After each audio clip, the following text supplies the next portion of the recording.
Hi, this is Mike Hendrickson from Strata Hadoop World in London. I'm here with Martin Willcox. Martin, how are you doing? I'm doing great. Thanks for having me. Sure. So you're with Teradata. Yeah. And you're based here in the United Kingdom. Yep. In Sheffield. Yes. Yes. In Sheffield, but I'm kind of virtual, and I cover. Teradata's an American company, right? So we divide the world into two halves. There's the Americas, and there's everything else. And I'm an everything else guy. Oh, you're the rest. I'm an everything else guy. So okay. So I go from Dublin in the west to Sydney in the east. Okay, so let's talk a little bit about that. So everything else, which areas of the country or the world, do you see as the most prime targets for like modernizing their data architectures? And do you know, it's a really interesting question, and I get it a lot because we kind of have this Americas and this international focus, right? And international is a big region. It's really difficult to make generalizations. You know, the really interesting thing is that unless of course you're Donald Trump. Unless of course you're Donald Trump, right? Yeah, let's not go there. But you know, when I took the job, because originally I had a European focus, when I took the job, I kind of assumed that there were going to be some markets, some industry, country intersections, if you like, that were going to be much more mature than others. And actually, it's not the case. You find pockets of expertise in different industries in different countries throughout really all of international. So we've got some Asian customers in telecommunications doing some amazing things with big data and big data technology. We've got some manufacturing companies in Europe doing some amazing things with big data and big data technology. But it's really hard to say that Europe is 2 years ahead of Asia, or that Singapore is 18 months in front of Kuala Lumpur. It turns out that it doesn't really work like that. Excellent. So you gave a keynote this morning. You always do a great job with that. Thank you. So if you had, let's say, 3 or 4 points to make, what would they be? So I think really what we were trying to communicate with the keynote today was that there's this huge amount of excitement around the Internet of Things. And by the way, at Teradata, we're some of the people who are most excited. Everyone's got a device. Everyone's got it, right? Yeah. There's a ton of really interesting opportunities to optimize existing business processes and also to create entirely new data-driven products and services.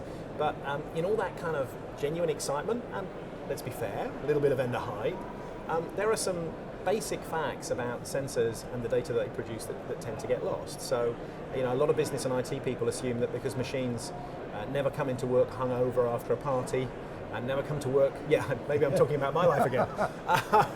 Never come to work distracted after a row with a partner. Now I'm definitely talking about my life. That everything they record is completely consistent and accurate, for example. And it turns out that just isn't the case.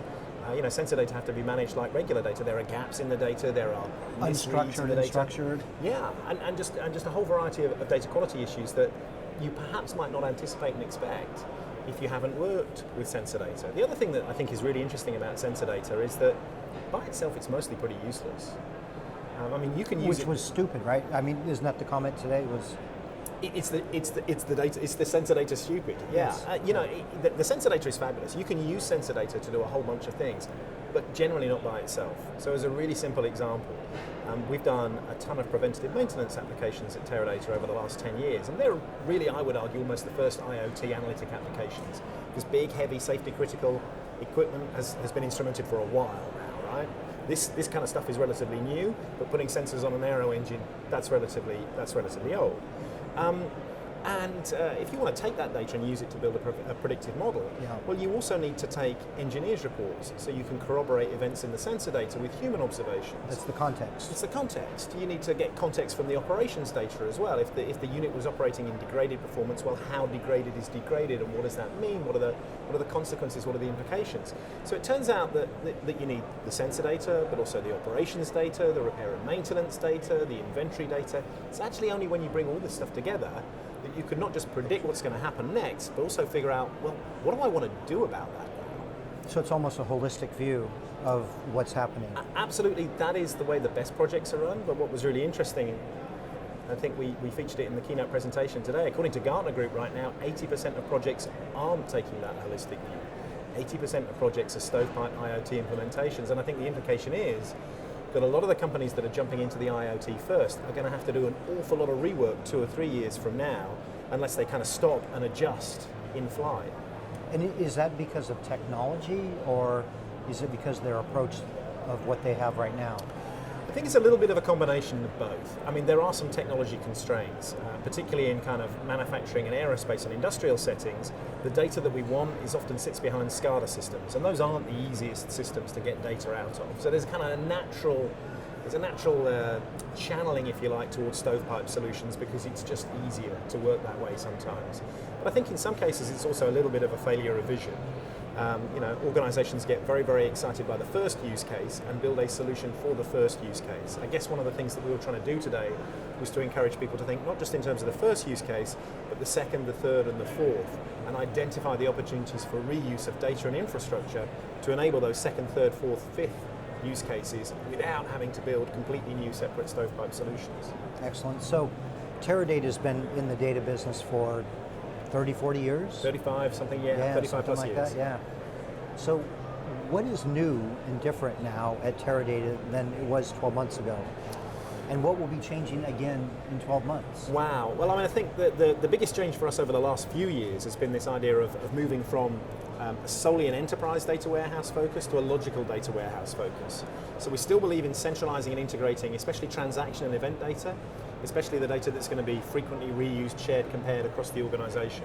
But I think it's very clear to pretty much everybody in the industry now, I don't think it's really controversial anymore, that there isn't a one-size-fits-all solution around big data. Right. So we need the ability to integrate multiple technologies. So alongside all the work that we do to extend and enhance our Teradata, our DBMS, there's also our query grid technology to enable you to connect the data warehouse to a Hadoop-based data lake. There's also our Asta analytic technology to push down the kind of sophisticated analytics that we were talking about needing to make sense of sensor data this morning. Text analytics, graph analytics, path analytics. So that can run on those platforms as well without having to take the data out of the platforms and to another analytic application. And then you have the Think Big unit as well? And we have the Think Big unit as well, yeah. So we've been investing a lot in the open source technologies, and Think Big is really our principal delivery unit around some of those projects around those open source technologies as well. So they brought a lot of additional skills and experience to Teradata, which is exciting to see the cross-pollination of those ideas, and we can also help them with kind of some of the enterprise management best practices that we've developed over the last 20, 30 years. So it's a really exciting collaboration.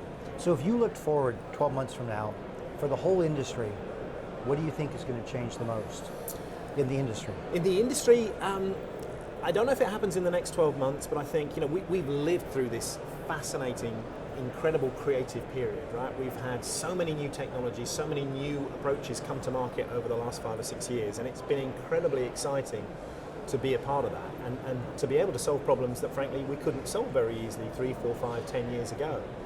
I guess the flip side of that creativity has been this kind of fracturing and fragmentation of the technology landscape. Right? Seems to always happen though. Same as always happens, right? I think if we're all really honest about it, the world doesn't need 12 SQL on Hadoop engines, and probably the world doesn't need 3 Hadoop resource managers, and.